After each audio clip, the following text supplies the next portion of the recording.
చాట కదా. ఒకటండి, జనసేన ఎటువంటి స్టాటిస్టిక్స్ ఎటువంటి నాలెడ్జ్ లేకుండా వస్తుంది అనేది ప్రజలందరికీ తెలుస్తున్న విషయమే. సో వాళ్ళకి మాట్లాడడం వల్ల ఎలా ఉంటదంటే తిక్కలోడికి తీర్థం పోస్తే చేదిప్పి తీసుకున్నట్లుగా ఉంటది వాళ్ళతో మాట్లాడడం. చేసిందంతా చంద్రబాబు నాయుడు గారు, చేసిందంతా కూడా చంద్రబాబు నాయుడు గారు అన్ని రాజధాని నేను కట్టుకుంటానని డబ్బులు తీసుకున్నారు, పోలవరం నేను కట్టుకుంటానని డబ్బులు తీసుకున్నారు, అన్ని ఆయన జోబులోకి తీసుకున్నారు.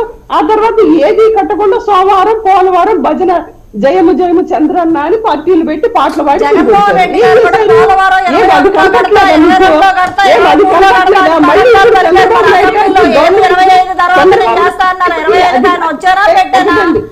కూడా పెట్టారు కదా.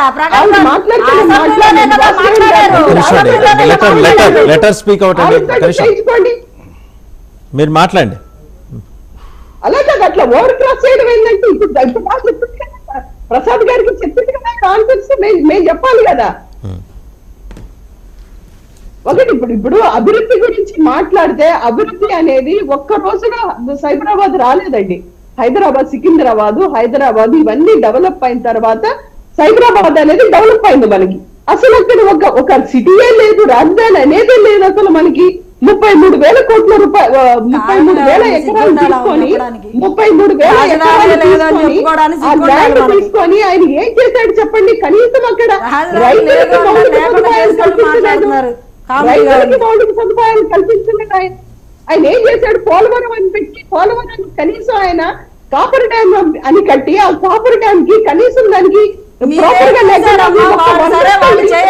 జనాలు మీరేం చేశారు వాళ్ళే చేయలేదంటే వాళ్ళలాగా మీరు ఉన్నారు కదా. మీరేం జగన్మోహన్ రెడ్డి గారు అసెంబ్లీలో చెప్పారు 20 పోలవరం చేస్తా, 20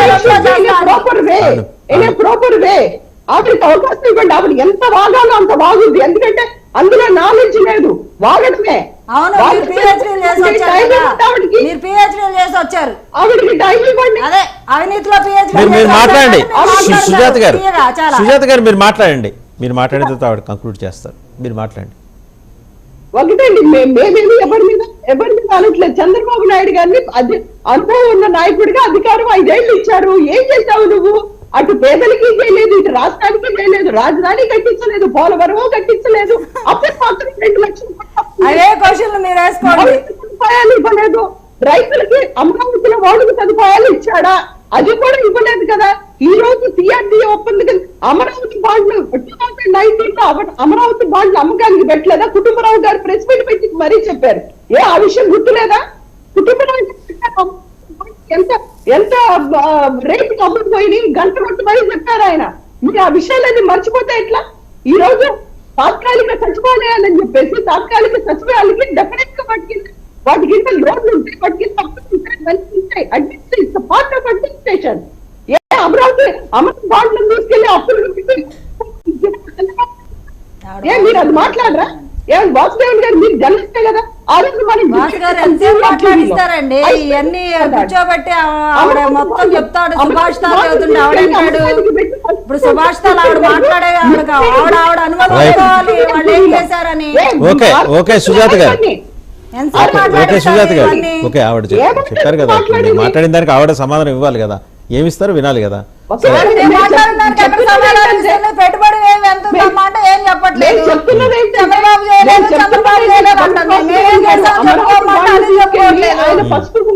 నాలెడ్జ్ లేదంటే పైనుంచి దిగి వచ్చిన అమ్మాలి కదా. ఇదిగో మేము ఈ సంవత్సరంలో ఈ బడ్జెట్ లో మేము ఇంత రోడ్లు వేసాం, ఇన్ని కంపెనీలు తెచ్చాము, ఇంత పెట్టుబడి వేయమని ఇన్ని వేల ఉపాధి కల్పించాము, మేము ఇంత చేసాము. మాకు అసలు ఆంధ్ర రాష్ట్రంలో పాలెత్తి తీయొచ్చు, రోడ్లు అంత బ్రహ్మాండంగా ఉన్నాయి.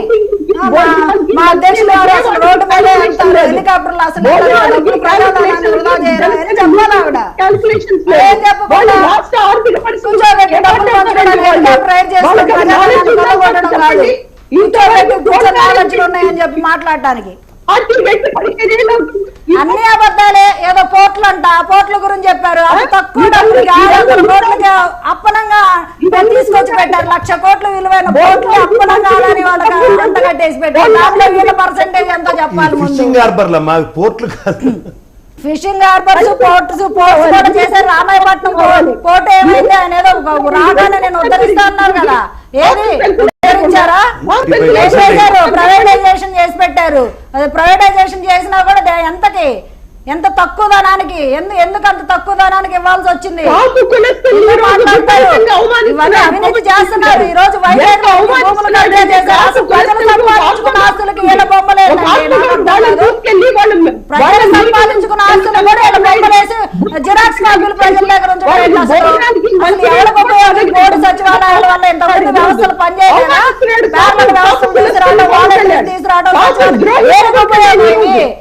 ప్రజాధనాన్ని లూటీ చేయడానికా, భూములు దోచుకోవడానికా, ప్రజలు సంపాదించుకున్న ఆస్తులకి వెళ్ళి బొమ్మలు వేసుకోవడానికా, ఇంటింటికి వెళ్ళి స్టిక్కర్లు వేసుకోవడానికా? ఇంకా మొహాల మీద ఒకటే ఇలా మళ్ళీ జగన్మోహన్ రెడ్డి వస్తే డాక్టర్ కిడ్నీలు అన్ని బిగ్గేసి అమ్మేస్తారు. మామూలుగా ఉండదు కథ. మళ్ళీ వైసీపీ పార్టీ వస్తే జనాల కిడ్నీలు కూడా పీకేసి అమ్మేస్తారు. ఇంకా చాలే